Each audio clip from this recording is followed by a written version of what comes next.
সচেতন হয়ে যায়। বন্ধুগণ, একটি কথা আমার আপনার সমাজে যে কাবা শরীফে 360টা মূর্তি আছে, কথা আসলে কথা এটা হাদিস দ্বারা প্রমাণিত। কি দ্বারা প্রমাণিত? সহিহ বুখারী হাদিস দ্বারা প্রমাণিত।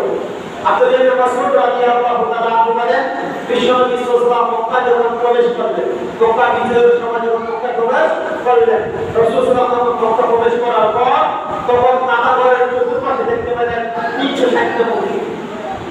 কয়টা মূর্তি? 360টি মূর্তি। তখন তিনি তার হাতে একটা লাঠি ছিলেন, ছড়ি ছিলেন, এই ছড়ি দিয়ে এই মূর্তিটি কি করে আঘাত করলেন, প্রত্যেকটি মূর্তি আঘাত করলেন।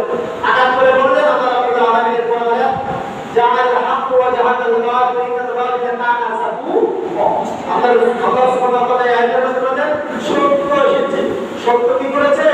সত্য এসেছে, মিথ্যা বিলম্ব হয়েছে। তাহলে এই 360টা মূর্তি ছিল মিথ্যা, এখন সত্য এসেছে, সত্য। এরপর আল্লাহ রাব্বুল আলামিন বললেন, মিথ্যা মিথ্যা তো বিলম্ব হবেই। অর্থাৎ যেই কাফেররা আমাদের মূর্তি ঢুকিয়ে দিয়েছিল, আল্লাহ রাসূলের মাধ্যমে 360টা মূর্তি করলে বিলুপ্ত হবে না। এই কথা সত্য। এই জন্য ভাই আমার আপনার উচিত প্রত্যেকটা মানুষের ঘরে মূর্তি রাখতে হবে। এই হাদিস দ্বারা বোঝা গেল বাড়িতে ঘরে মূর্তি রাখা যাবে না। মূর্তি মানে কি? আপনার ছবিটা প্রকাশ্যে রাখতে দেব মূর্তি। কি?